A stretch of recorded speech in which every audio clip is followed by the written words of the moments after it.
Assalamualaikum warahmatullahi wabarakatuh.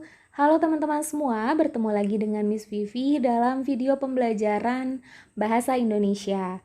Nah, pada video kali ini kita akan membahas materi mengenai teks iklan, slogan, dan poster. Untuk itu, Miss harapkan kalian menyimak videonya sampai akhir karena di akhir video nanti Miss akan mengajukan pertanyaan yang harus kalian jawab di kolom komentar ini, ya.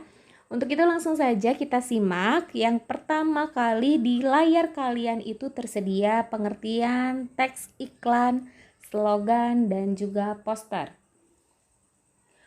Teks iklan yaitu media promosi yang digunakan untuk menawarkan barang atau jasa kepada khalayak ramai.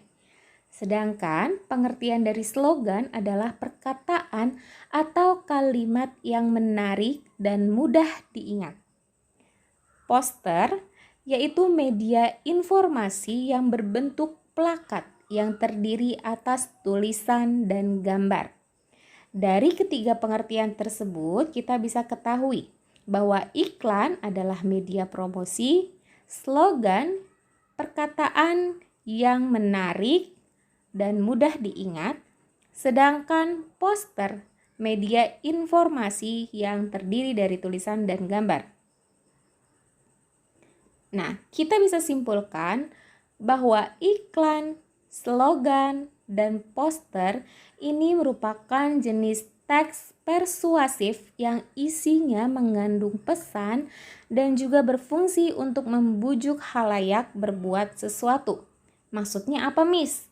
Teks persuasif, yaitu teks yang mengajak, yang seolah-olah ingin pembaca iklan, slogan, atau poster mengikuti apa yang mereka inginkan. Misalnya, pada teks iklan berarti mengajak pembaca atau penonton iklan untuk membeli atau menggunakan produk dan jasa yang mereka tawarkan. Ya, kalau pada slogan berarti artinya mengajak atau memotivasi pembaca slogan tersebut, tergantung dari jenis slogan yang dibuat. Nanti akan dijelaskan ya. Nah, pada poster juga sama, yaitu bisa jadi untuk membujuk atau juga meminta pembaca poster untuk melakukan sesuatu yang diinformasikan dalam poster tersebut. Itu secara umumnya ya pengertiannya dan kesimpulannya. Lalu kita akan bahas satu persatu dari teks iklan. Nah, di layar kalian sudah ada struktur dari teks iklan. Yang pertama adalah judul. Judul ini boleh ada atau tidak ya, jadi tergantung bagaimana cara penyampaian iklannya. Yang kedua, dalam struktur teks iklan itu harus ada nama produk. Ya, bisa berupa tulisan atau gambar dari produknya. Yang ketiga, ada penjelasan produk yang harus dibuat secara ringkas dan jelas. Nah, di sini Miss Vivi punya contohnya. Contoh teks iklan. Di samping ini ada selebaran iklan yang Miss Vivi sajikan. Kemudian mari kita diskusikan sama-sama. Kira-kira yang pertama, apakah produk yang ditawarkan? Apa produk yang ditawarkan? Kita bisa lihat dari nama produk yang dituliskan di situ ya, adalah Migu-Migu. Ya, kalau dilihat dari gambar kemasan produknya sih sepertinya ini adalah jenisnya produk minuman ya yang dijual. Kemudian kita beralih yang ke nomor 2 nih. Apa kandungan pada produk yang ditawarkan? Kita bisa lihat dari mana, Miss? Nah, di situ ada deskripsi. Ada deskripsi kandungan produk yang ditawarkan, ya, yaitu apa? Vitamin C, kemudian ada antioksidan yang terkandung dalam produk minuman. Dan juga ada sari buahnya, ya, karena ini dijelaskan adalah produk minuman buah-buahan. Kemudian apa saja sih varian rasa dari produk yang ditawarkan? Ada jeruk, stroberi, anggur, dan juga nanas.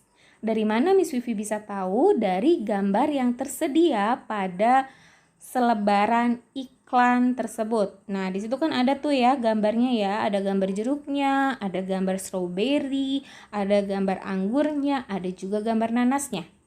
Nah, kira-kira apa sih tujuan dari iklan tersebut? Tujuannya apa teman-teman kira-kira? Yakni untuk mengajak pembaca selebaran iklan tersebut agar mau membeli produk yang mereka tawarkan, yaitu sebuah minuman rasa buah-buahan yang mengandung vitamin C dan antioksidan, ya. Nah, ini juga ada berbagai contoh iklan lainnya ya. Ada iklan kolom, iklan baris. Ini biasanya bisa kita temukan di koran ya. Iklan kolom dan baris. Kemudian ada juga iklan yang dimuat di televisi. Ini sering kali kalian lihat mungkin ketika lagi menonton TV. Oke, tadi iklan ya. Kemudian kita beralih ke poster. Nah, ada beberapa hal penting dalam penyusunan poster yang harus kita perhatikan. Yang pertama, kalimat dan gambar sesuai dengan tujuan penulisan poster. Jelas ya. Misalnya ketika kita ingin memberikan poster tentang lingkungan sehat dan bersih ya. Tetapi misalnya gambarnya kita sisipkan di situ gambar mobil, gambar motor, itu rasanya kurang pas. Ya, mungkin yang lebih pas adalah kita beri gambar tentang pohon yang rindang, kemudian ada tempat sampah di situ, ya. Itu kan menunjukkan bahwa kita harus menjaga lingkungan, membuang sampah pada tempatnya, seperti itu kira-kira. Jadi harus sesuai antara kalimat dan juga gambarnya. Kemudian bersifat mempengaruhi dan menggunakan kata yang menarik, serta kata-kata yang digunakan singkat dan padat agar mudah diingat. Nah, Miss Vivi berikan contoh posternya di sini ya. Di sini ada poster tentang pangkas 17.00 sampai 22.00 WIB listrik. Saya matikan 2 lampu sudah cukup membantu. Nah, kira-kira dari kata-kata dan gambar yang ada pada poster tersebut menginformasikan tentang apa sih? Ya, kalau teman-teman menjawab bahwa poster tersebut menginformasikan tentang bagaimana kita harus menghemat listrik, jawabannya tepat dan betul sekali, ya. Jadi ini ajakan kepada pembaca poster untuk mau berhemat listrik. Kemudian di sebelahnya adalah poster tentang etika batuk dan bersin yang berisi langkah-langkah atau informasi apa sajakah yang harus dilakukan ketika kita hendak batuk dan bersin supaya tidak menularkan virusnya ke orang lain yang berada di sekitar kita, yang berada di dekat kita, ya, seperti itu. Selanjutnya kita akan membahas slogan. Tadi kalian harus ingat ya bahwa slogan itu adalah kalimat yang pendek yang sifatnya mudah diingat. Nah, ini dia jenis slogan. Ada slogan lingkungan hidup, contohnya biru langitku, hijau bumiku. Dari slogan yang Miss Vivi tampilkan, jelas sekali di situ kalimatnya hanya biru langitku, hijau bumiku, kemudian didominasi dengan gambar dan warna yang mencolok pada slogan. Karena memang seperti itu bentuknya. Ya, biru langitku, hijau bumiku. Maksudnya apa, Miss, dari slogan tersebut? Maksudnya adalah kita harus menjaga lingkungan agar tetap hijau, kemudian langitnya agar tetap biru, tidak banyak polusi udara, ya. Kemudian slogan pendidikan jenis yang kedua. Buku adalah jendela dunia. Ada nggak maksud dari slogan buku adalah jendela dunia? Apa tujuannya? Untuk menyampaikan pesan apa kira-kira? Ya, betul sekali. Untuk menyampaikan pesan bahwa dengan buku kita bisa melihat seluruh isi dunia meskipun kita misalnya belum pernah mendatangi suatu tempat atau negara. Ya, misalnya kita belum pernah datang ke Korea, belum pernah datang ke Jepang atau Amerika, tetapi dengan membaca buku kita bisa tahu apa sih sosial atau budaya yang ada di sana, ya.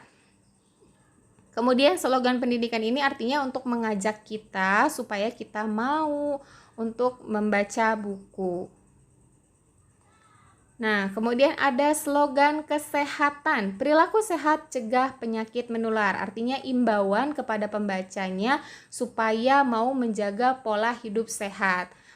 Dan selanjutnya ada slogan motivasi, raih prestasimu, sukses menantimu. Artinya ajakan untuk kita mau nih berusaha dulu supaya kita bisa berprestasi, kemudian kita bisa menjadi sukses. Motivasi untuk pembaca slogannya. Seperti itu ya teman-teman, kira-kira materi mengenai iklan, slogan, dan poster. Baik teman-teman, karena materinya sudah selesai disampaikan, maka di layar kalian sudah ada contoh slogan yang Miss Vivi tampilkan. Belajar selagi muda agar tiada sesal kelak saat tua. Nah, tugasnya adalah silakan kalian maknai apa maksud dari slogan pendidikan tersebut. Silakan kalian tulis di kolom komentar di bawah ya. Jangan lupa disertai dengan nama dan kelas. Untuk itu, Miss Vivi akan akhiri pembelajaran kita hari ini. Sebelumnya, mari sama-sama kita ucapkan hamdalah. Alhamdulillahirabbil alamin. Mudah-mudahan pembelajaran hari ini dapat bermanfaat, dan jika ada materi yang belum kalian pahami, kita bisa diskusikan dan kalian bisa tanyakan juga langsung ketika di Meet nanti. Miss Vivi akhiri. Wassalamualaikum warahmatullahi wabarakatuh.